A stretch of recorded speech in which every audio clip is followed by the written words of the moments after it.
Hey guys, before we jump on today's topic, subscribe, like, and share this. I would really like to push this out to a lot more people. I really appreciate you watching, so thank you for doing that. Let's jump to the video.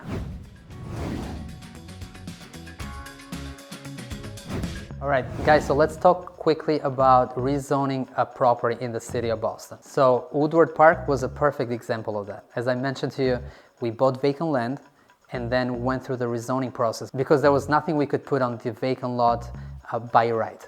The city of Boston had, for this particular neighborhood, had the zoning at that was allowing a 3-family to go up if the minimum lot size was 5,000 square feet. Between the two lots, we were at 4,500 square feet. As I mentioned earlier, we got some feedback from a zoning attorney, and we knew that the city of Boston is in desperate needs for units, right? So we said, okay, they're gonna approve at least a 2-unit building. There's no way they're not gonna do that, because if you look all around us, if you look at the neighborhood, it's all 3 families, 2 families, and a couple of single families. So they're not gonna like having this vacant piece of land here just sitting where people are dumping trash, parking cars. It's just not helping the neighborhood. So we knew they were going to approve us for either 1, 2, 3 or more. So that's why we took the risk. You know, we paid, we closed on the property as is. We didn't buy it with a contingency to get the permits approved like some people do. We bought it cash as is, closed on it,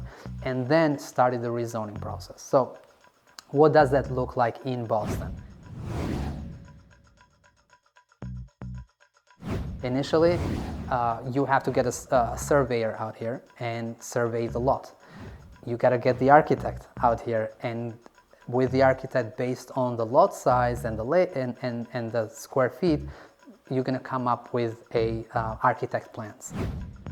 Hey guys, if you are interested in private lending, interested in making 10 to 12% interest on your money, especially if you have funds sitting on a savings account, reach out to me. I would love to answer some questions, but we're always working with local people and putting their money to work to buy properties like this. My email is enis@whiteacreproperties.com.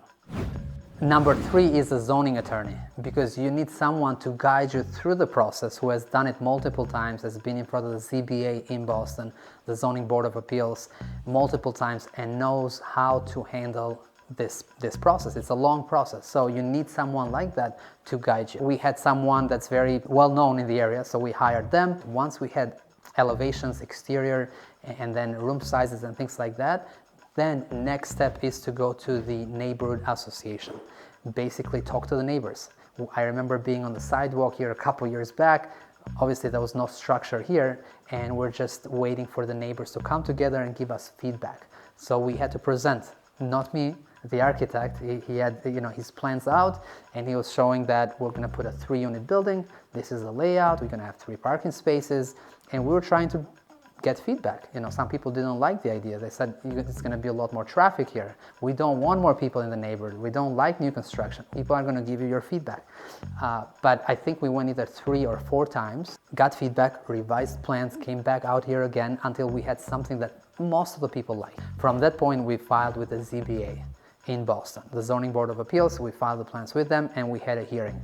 They saw our plans, they loved it, they approved it on the spot.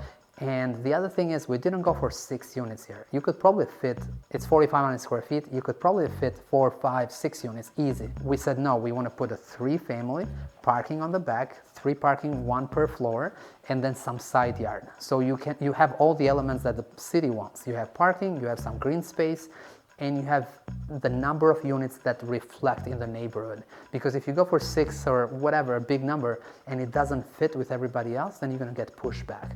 Then you're gonna get denied, you're gonna have to go for a 2nd, 3rd time, now you're wasting months. We didn't know this back then, but the fact that we just went for 3 units was the best decision, because it gave us a push forward and got us approved. Right after that, once you get the ZBA approval, there is a 21-day waiting period for anyone in the neighborhood to appeal that and say, no, bad decision, I don't like it, whatever.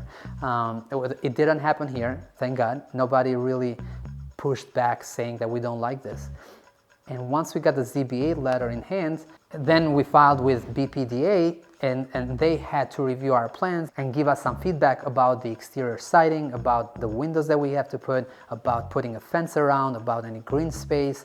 I mean, anything that has to do with the design on the exterior of the building. That got approved after some back and forth in a couple of months. And then with that in hand, one more step. I don't want to forget about this one because it's important. Boston Water and Sewer Commission.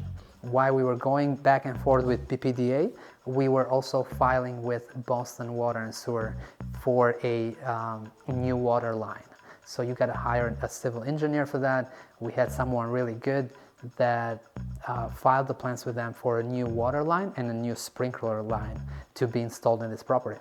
You need that. You cannot get a building permit without an approved plan from Boston Water and Sewer Commission for a new water line. So you need all of this, and that's why, I mean, it shouldn't take 4 years, but that's why it took us a long time, because you got all these different permits and approvals that you need to get. So BPDA design approved, Boston Water and Sewer Commission plan approved, architect plans approved. So now we take all of this and bring it to the building permit. That might be another 30 or 45 days of waiting, but they need all of this, and probably I forgot a couple other things. And you get the building permit in hand, now you can bring the guys on site to start construction. So that's the rezoning process. It can be painful, but you learn a lot. And you can rinse and repeat the next time, because like I said, if you find a vacant piece of land or you find a single family that's surrounded by these bigger buildings, well, there is an opportunity there to rezone this property and add value. Because the moment we went from a vacant piece of land that wasn't worth much and was not buildable by right, we went into an approved 3-family lot, the value went up tremendously. And that's how we initially added value to this property even before starting construction. So value add, knowing how to rezone a piece of property, especially in Boston, huge. It would be a huge learning experience and something very valuable to you guys.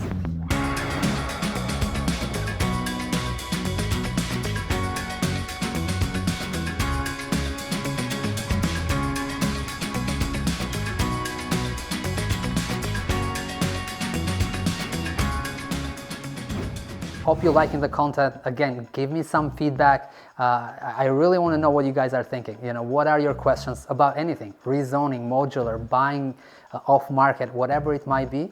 We are in the trenches day in and day out, so I would love to give you my feedback, what's working for us. Follow us on social media at Whiteacre Properties everywhere, and go on meetup.com. I would love for you guys to join us when we do our networking events, because that's how you grow as an investor, from learning from each other. I learned a ton from others, and this is a way for me to pay it forward. So hope you're liking this. See you soon.